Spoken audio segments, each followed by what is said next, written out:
बिहार की राजनीति का एक ऐसा सियासी चेहरा जिसने अपने शुरुआती दिनों में सपने देखे थे बॉलीवुड में स्टार बनने के, लेकिन नियति को यह मंजूर नहीं हुआ। बदलते समय की रफ्तार को समझते हुए इस शख्स ने पिता की सियासी विरासत को आगे बढ़ाने के लिए उनके कंधे से कंधा लगाकर उनके राजनीतिक दल को मजबूती देना ज्यादा मुनासिब समझा। बात हो रही है लोक जनशक्ति पार्टी के मुखिया चिराग पासवान की। नमस्कार, आप देख रहे हैं यंग भारत न्यूज और मैं हूं दीपक गौर। बिहार की सियासत के दो बड़े युवा चेहरे तेजस्वी यादव और चिराग पासवान दोनों ने ही अपने शुरुआती जीवन में अपने करियर को लेकर कुछ बड़े सपने देखे थे, लेकिन पिता की सियासी विरासत ने उन्हें अपनी ओर इस कदर आकर्षित किया कि वह अनायास ही इस ओर खिंचे चले आए। तेजस्वी की तरह ही इस समय बिहार की सियासत में चिराग पासवान का नाम तेजी से गूंज रहा है। कभी फिल्मों में नायक रहे, फिर राजनीति के मंच पर बेटे का रोल निभाया और अब पूरी तरह से तब्दील हो गए हैं एक जन नेता में।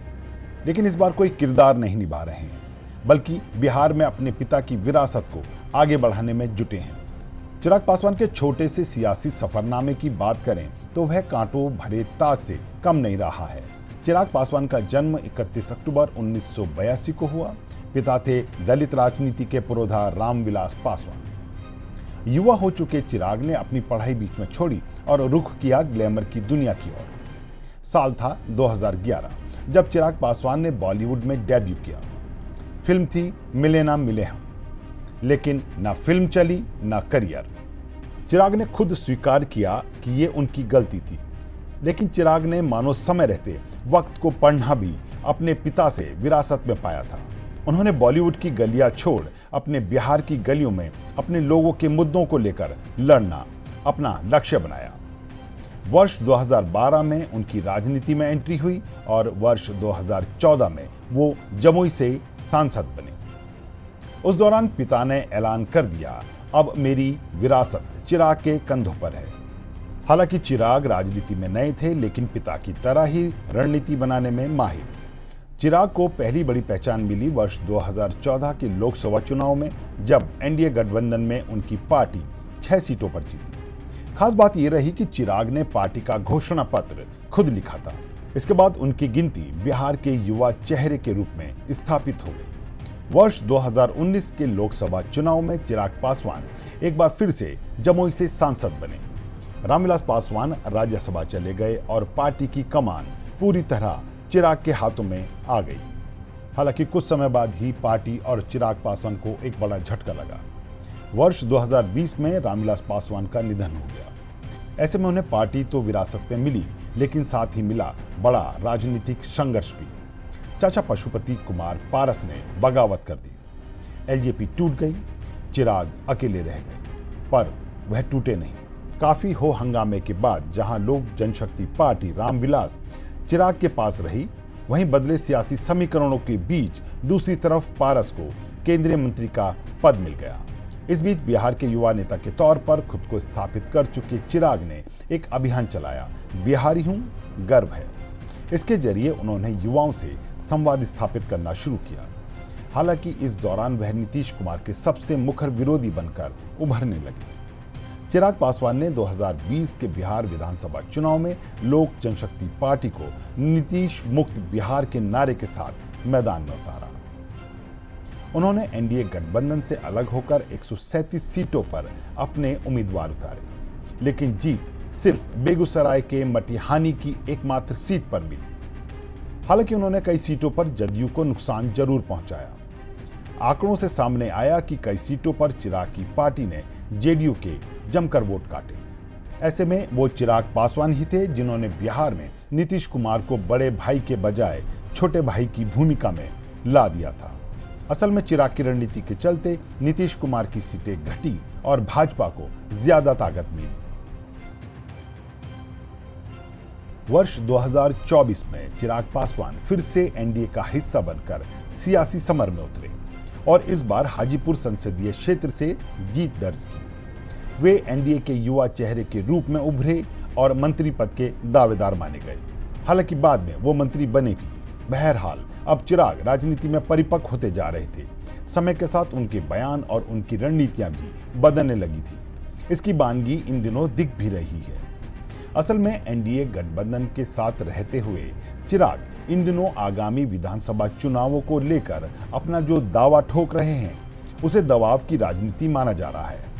पिछले दिनों आरा में हुई एक रैली के दौरान चिराग पासवान ने बिहार की सभी 243 सीटों पर अपनी पार्टी के उम्मीदवार उतारने का ऐलान कर दिया।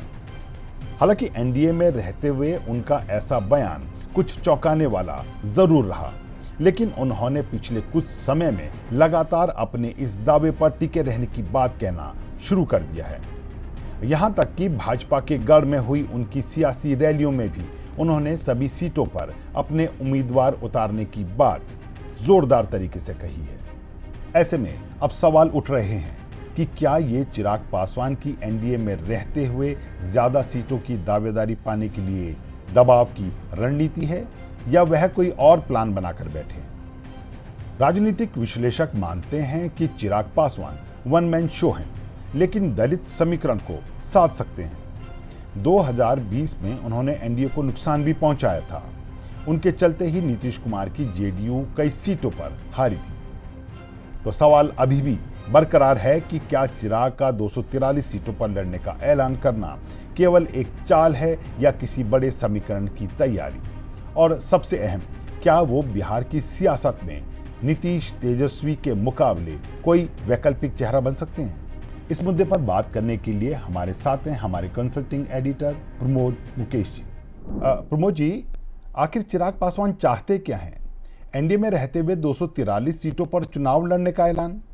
सबको पता है कि 2020 में विधानसभा चुनावों में वे नीतीश के खिलाफ मैदान में नजर आए थे, पर क्या इस बार नीतीश और भाजपा दोनों के खिलाफ हैं?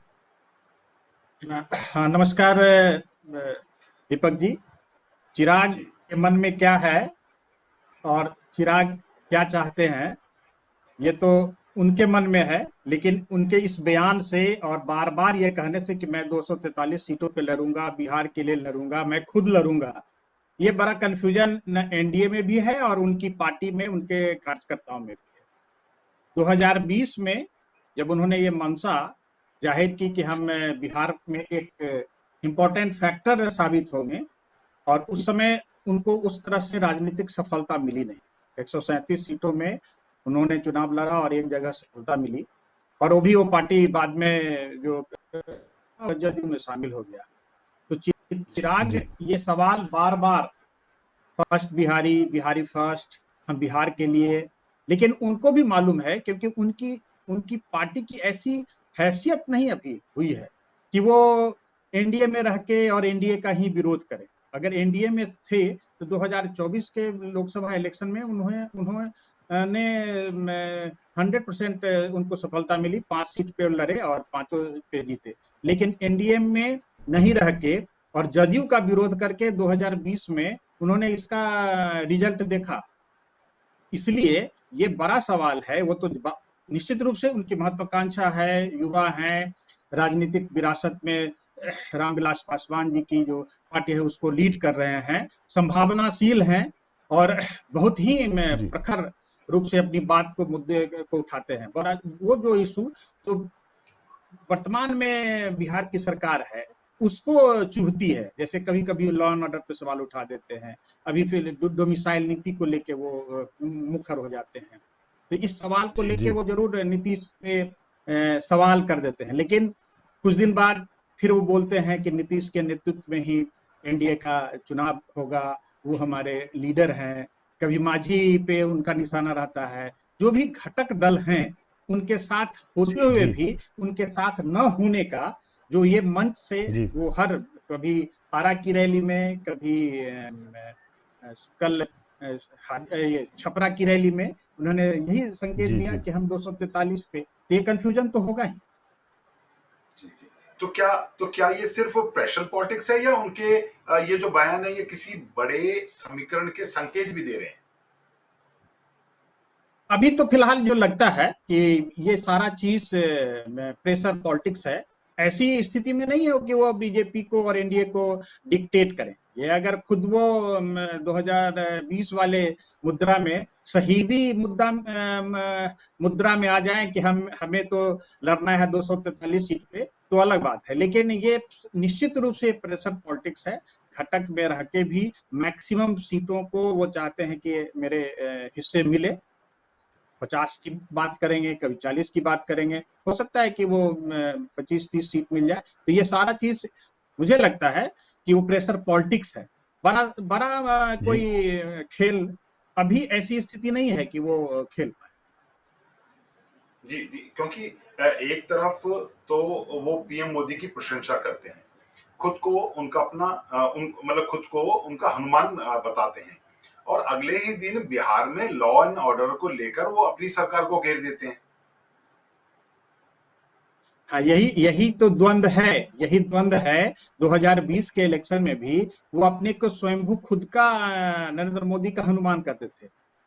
पीएम के जी तरफ से ये नहीं कहा गया कि ये मेरे हनुमान है। ये उनके पिताजी जी के लिए, रामविलास जी के प्रति बड़ी मैंने उनकी अगाध प्रेम था और श्रद्धा थी, उसको लेके वो बोलते थे। लेकिन चिराग खुद अपने को घोषित कर दिए थे कि मैं नरेंद्र मोदी जी का हनुमान हूँ। लेकिन उनका सारा निशाना जो था वो नीतीश 2020 में भी नीतीश जी पे था, और अभी भी जो उनकी जो पॉलिटिकल राइवलरी अगर कहिए, या जो साथ जी रह के भी हम आपके साथ नहीं है, तो वो नीतीश पे ही है।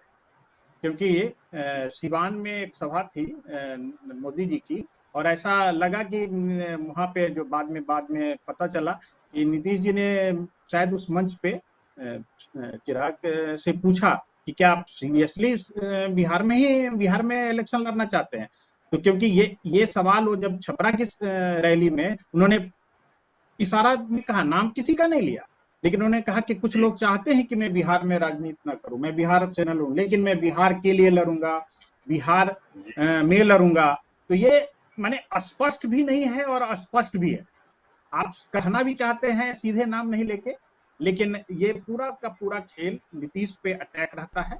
क्योंकि पता नहीं जी 2020 के समय वो बोलते थे कि हमको नीतीश जी के खिलाफ ही उनके मन में थी कि नीतीश को ने ही हमारी पार्टी को, जो लोजपा थी, उसको पिताजी के समय मैंने कमजोर किया था, और उस मामले में वो सफल भी जी रहे। 2020 के इलेक्शन में जब उन्होंने सिर्फ निशाना नीतीश कुमार पे लगाया और उन्होंने उनके हर उम्मीदवार के खिलाफ अपना एक लोजपा का प्रत्याशी दिया, तो उसका इम्पैक्ट ये हुआ कि नीतीश जी की ताकत, राजनीतिक ताकत, 115-16 सीट पे लड़ने वाला आदमी 143 सीटों पे ही सफलता मिली। तो उन्होंने नीतीश को तो कमजोर कर ही दिया एनडीए में।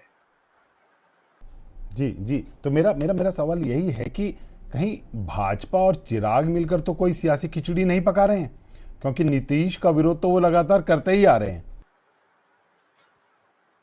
ये आप सही पूछ रहे हैं कि ये 2020 में ये माने राजनीतिक गलियारों में इस तरह की चर्चा होती थी कि ये नीतीश के खिलाफ ये भाजपा के ही द्वारा समर्थित इनडायरेक्टली हम्म, ये चिराग हैं।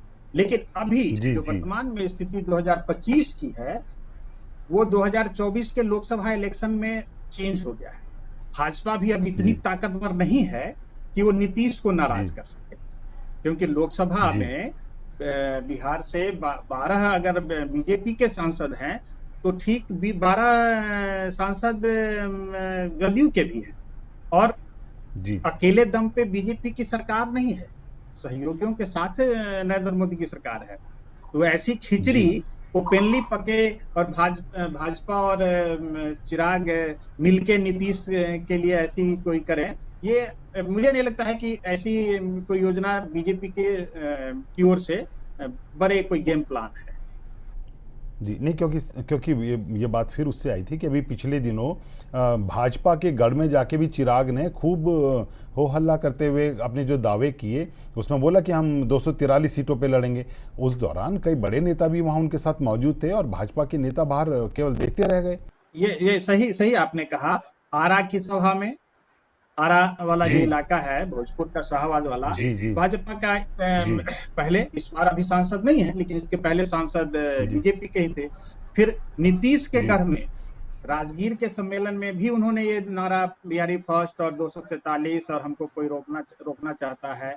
और ये जो कल की सभा हुई जो छपरा में है, छपरा विधान जो लोकसभा का संसदीय क्षेत्र है उसमें भाजपा के सांसद हैं, बगल में महाराजगंज है वहां भी भाजपा के सांसद हैं, सिवान में जदयू और ये गोपालगंज में जदयू, यानी पूरा का पूरा जो सारण कमिश्नरी है जिसके 4 लोकसभा सीट है वो एनडीए का घर है। अगर आप एनडीए के घर में, बीजेपी के घर में अपनी वो बात जो आप अकेले दम पे नहीं कर सकते, तो आप एक तरह से प्रेशर प्रैक्टिस ही कर रहे हैं। तो चिराग के इस रुख से एनडीए के शांत नजर आ रहे खेमे में क्या कुछ उथल पुथल भी मची है, या उधर वो लोग जान रहे हैं, या किसी भी तरह से चिराग के इन बातों को या इन दावों को उस पर कोई सीरियस है? नहीं, ये चिराग अगर जितनी बार 243 पे लड़ेंगे, ये देखिए व्यवहारिक रूप से यह संभव भी नहीं है। ये सारा का सारा चीज ये प्रेशर पॉलिटिक्स है और अपने घटक से ज्यादा सीट की बार्गेन कर लें, इसलिए इनके बयान पे किसी भी भाजपा के एनडीए के बड़े नेताओं की तरफ से कोई प्रतिक्रिया नहीं आई। ये 3 सभा कर चुके हैं, ये अपनी दावेदारी या तो अपने समर्थकों में विश्वास जगाते हैं कि हम पूरी ऐसी बार्गेन करेंगे कि मैक्सिमम सीट मुझे मिले, हाँ, इसलिए ये कोई एनडीए के बड़े दल न जदयू की तरफ से कोई प्रतिक्रिया आई है, ना बीजेपी के कोई बड़े नेता, और वो तो मानते हैं कि मेरा और महागठबंधन अटूट है, क्योंकि वास्तविकता ये है कि लोकसभा माने केंद्र में बीजेपी अगर वो 2019 वाली हैसियत में रहती तो हो सकता है कि कुछ नया खेल, नया समीकरण, नया गेम प्लान भी हो, लेकिन बिहार में ऐसा कोई खेल नहीं बीजेपी और एनडीए के लोग चाहेंगे जिससे केंद्र की सरकार डिस्टेबलाइज हो जाए, वहां अस्थिरता आ जाए, वहां पे संकट रहे, क्योंकि जदयू एक मजबूत घटक के रूप में है और ऐसा नहीं एनडीए चाहेगा कि बिहार में किसी ढंग की स्थिति हो कि आपस का तालमेल गड़बड़ा जाए और कोई अलग बू आए और इससे महागठबंधन को ताकत है। जी, तो क्या हम ये समझ सकते हैं या ऐसा कुछ कह सकते हैं कि कहीं चिराग पासवान को अपना ये जो दाव वो फेंक रहे हैं, वो पासा कहीं पलट के उन्हीं के खिलाफ तो नहीं हो जाएगा? ऐसा मैंने उस समय बताएगा कि क्या अभी तो फॉर्मली महागठ ये एनडीए के लोग सीट को लेके बैठे भी नहीं है। इस सारी कवायद मैच शुरू होने के पहले अपनी तैयारी और अपने समर्थकों में उत्साह फूकने और उनमें ज्यादा भरोसा दिलाने में है। ये सारा का सारा खेल जो है वो एकदम प्रेशर टैक्टिक्स है और वो चाहेंगे कि मैक्सिमम सीट मुझे मिले, और बीजेपी और जदयू जो पहले 110 116 सीटों पे लड़ती थी वो कुछ सेक्रीफाइस करके इस बार कम करे और मुझे ज्यादा सीट मिले। जी, हम आपसे ये जानना चाहेंगे कि बिहार के वो कौन कौन से इलाके हैं जहां चिराग पासवान की पार्टी का दबदबा नजर आता है? एक तो देखिए चिराग पासवान की जो पार्टी है, जो लोकसभा में तो 5 सीट है जिसमें वैशाली और हाजीपुर, ये दोनों पहले वैशाली जिला का ही पार्ट है जो 2 संसदीय क्षेत्र हैं। 1977 से रामविलास पासवान हाजीपुर से जीतते रहे, तो हाजीपुर और जो वैशाली ये लोजपा का स्ट्रॉन्ग इलाका है। यहाँ के वैशाली से भी सांसद लोजपा के हुआ करते थे, अभी भी लोजपा से वहां से सांसद बीना देवी हैं वो जो लोजपा की है। समस्तीपुर जो बगल का पड़ोसी जिला है समस्तीपुर, वहां भी लोजपा है। तो ये जो 3 सीट मैं बता रहा हूँ, वैशाली, हाजीपुर, समस्तीपुर और ये जमुई जो जहाँ से 2 बार सांसद हमारे चिराग पासवान रहे, वो वहाँ भी अभी बीजेपी ये लोजपा का ही कब्जा है। और एक है खगड़िया में भी वो, क्योंकि वो खगड़िया वो इलाका है जहाँ रामविलास जी का पैतृक जहाँ जन्म स्थान था, तो उस इलाके में भी लोजपा की, वैसे लोजपा की ओवरऑल हर इलाके में पहुंच है, ऐसा नहीं है कि कोई स्ट्रांग, लेकिन ये जो मैं 3-4 जिले की बात मैं आपको बता रहा हूँ, ये शुरू से ही रामविलास जी का वो क्षेत्र है जहाँ पे उनके एमएलए भी जीतते थे और सांसद भी हुआ करते थे। कुछ शाहाबाद का इलाका है भोजपुर में, जो वहाँ से जैसे अभी पार्टी के हुलास पांडे हैं, वो शाहाबाद के हैं। जो स्टेट प्रेसिडेंट हैं वो चंपारण से हैं। तो ऐसा नहीं कि कोई एक क्षेत्र में है, पूर्णिया के कुछ इलाके में भी लोजपा का प्रभाव था। तो लेकिन ये जो मैं 3 जिला जो बता रहा हूँ, समस्तीपुर और ये खगड़िया और हाजीपुर, वैशाली, ये सब जी इलाका जी लोजपा के प्रभाव वाले इलाके। जी जी। आपने आपने 3 दशक से ज़्यादा समय है बिहार में अलग अलग स्तर पर अपनी पत्रकारिता को दिए हैं। आपने चिराग पासवान की, क्योंकि वो शायद आप ही की कॉन्स्टिट्यूंसी के आसपास के भी उन्होंने हाजीपुर से करा है, तो आपने चिराग को किस तरह परिपक्व नेता के तौर पे बढ़ते हुए देखा है? उनकी 2020 की राजनीति, रणनीति और अब 2025 के दौरान में उनकी राजनीति और रणनीति में क्या कोई अंतर आया या वो अभी स्थिर हैं? नहीं, ये संयोग से अभी जिस कंस्टिट्यूंसी को रिप्रेजेंट करते हैं, हाजीपुर संसदीय क्षेत्र जी है, वो जहाँ से उनके जी पिताजी भी थे और वो मेरा जी गृह क्षेत्र भी है और वो हमारे सांसद जी भी हैं, जी उनके पिताजी भी सांसद रहे। तो जी 2020 का चिराग और 2025 का चिराग में बहुत अंतर है। इस जी बीच पिता रामविलास जी की मृत्यु के बाद जब पार्टी में कब्जे जी को लेके सारे नेता चिराग से इतर पशुपति पारस जो उनके चाचा हैं उनके साथ हो गए थे, तो चिराग ने खुद अपनी लड़ाई अपने कार्यकर्ताओं पे और इस भरोसे पे कि पार्टी का सही उत्तराधिकारी मैं हूं, उन्होंने लड़ा। और ये हिम्मत की बात थी कि 2020 में ये जानते हुए कि हमारी हार होगी, लेकिन उन्होंने किससे टकराया? बिहार के जो सबसे चर्चित और मजबूत चीफ मिनिस्टर के रूप में अभी भी चीफ मिनिस्टर हैं नीतीश कुमार, उनसे सीधे हेड ऑन किया कि नहीं है, मुझे नीतीश को बदलना है। वो परिपक्वता। और फिर बाद में जब पार्टी पे पूर्णतः कब्जा हो गया 2024 के इलेक्शन में, लोकसभा में 100% 5 सीटों पे ही लोजपा की जीत हुई और केंद्र में मंत्री बने। आज पार्टी पे जनाधार को लेके लोजपा, ठीक है, पशुपति पारस भी लोजपा के एक फैक्शन को वो भी लीड करते हैं, लेकिन लोग और कार्यकर्ता ये चिराग पासवान के साथ ही है। तो इसलिए 2020 से 2024 की यात्रा और अब 25 में तो एक परिपक्व और एक तेज माने नेता के रूप में वो उभर रहे हैं। और इस हिसाब से वो बार्गेन जी भी, अगर वो ये बिहारी फर्स्ट और 243 की बात कर रहे हैं, तो कम से कम ऐसी जी वैसी कोई कदम वो नहीं उठाएंगे कि जिसमें वो भाजपा और जदयू दोनों को नाराज कर दें। इसलिए वो एकदम जी गेम प्लान के तहत कि हम मैक्सिमम सीट पे अपने हिस्से लें और जिस ढंग से एनडीए 2024 में एकजुट होकर लड़ा, अगर एकजुट होकर लड़ेंगे जी तो निश्चित रूप से जो स्ट्राइकिंग और सफलता का जो रेट है वो ज्यादा रहेगा। जी इसलिए जी वो अब पहले से काफी परिपक्व हो गए। जी। उन्होंने उन्होंने पीछे स्टेटमेंट दिया कि मैं बिहार के लिए लड़ूंगा। तो क्या आप उनको किस तरह से और देखते हैं कि वो केंद्र की राजनीति में और असरदार हो सकते हैं, क्योंकि केंद्र में भी कई युवा नेताओं का भी प्रतिनिधित्व जो है वो बहुत प्रभावी ढंग से नज़र नहीं आता है, और या वो बिहार की राजनीति में ही ज़्यादा असर और कारगर ज़्यादा साबित होंगे? आप कैसे देखते हैं पूरे? देखिए, बिहार केंद्र के बहुत सारे यूथ केंद्रीय मंत्री हैं, है ना? अगर जी उनमें जी अपने विभाग से कुछ काम से प्रभावित करें, जैसे रामविलास जी, जी रामविलास जी की पहचान क्या थी? उनके पिताजी की पहचान थी जब वो रेल मंत्री बने, हाजीपुर जैसे पिछड़े इलाके में उन्होंने रेल का जोनल ऑफिस खुलवाया। उन्होंने अपने क्षेत्र के लिए इस ढंग से काम किया कि लोगों में वो चर्चित हुए, लोगों में लोकप्रिय हुए और काफी मजबूत नेता के रूप में उभरे।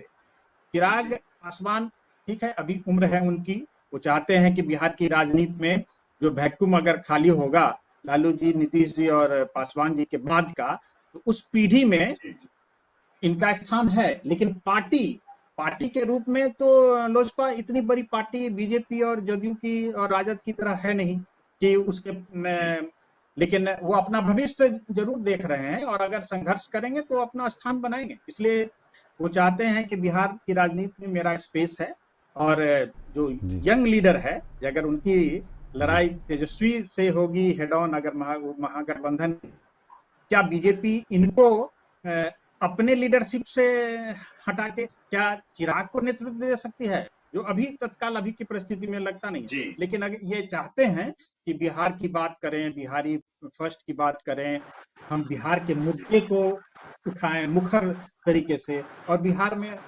केंद्रीय मंत्री नहीं, हम अगर केंद्रीय मंत्री रह के भी बिहार के हितों, बिहार को लेकर अगर चर्चित रहेंगे तो अपना स्थान बना ले। जी प्रमोद जी, आप इस मुद्दे पर हमसे जुड़े, आपका बहुत बहुत शुक्रिया। ऐसे ही आगे भी आपसे अग्रणी मुद्दों पर जुड़ते रहेंगे। आपके आए आपके लिए शुक्रिया। धन्यवाद। तो क्या है इस मुद्दे पर आपकी राय? क्या चिराग पासवान सही में ज्यादा सीटें पाने के लिए दबाव की रणनीति अपना रहे हैं, या सही में वह किसी बड़े समीकरण की तैयारी में जुटे हैं? आपकी राय क्या है, हमें कमेंट बॉक्स में लिखकर जरूर बताएं और देखते रहिए यंग भारत न्यूज, सच के साथ।